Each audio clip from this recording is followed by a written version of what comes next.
Hi, I'm Liz Spear, and this class is making fashion hair scrunchies. It's pretty simple. All you're going to need is some fabric, a ruler, some pins, hopefully you have some straight pins, scissors, and a piece of elastic.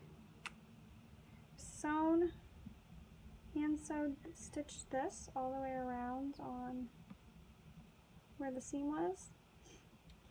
And now we're done. This is the final fashion scrunchie. And everyone who just made one has one that no one else in the world has. It's very unique. And I actually really like it. I really like this trim. I'm glad I threw that in there. Yeah, so there you go.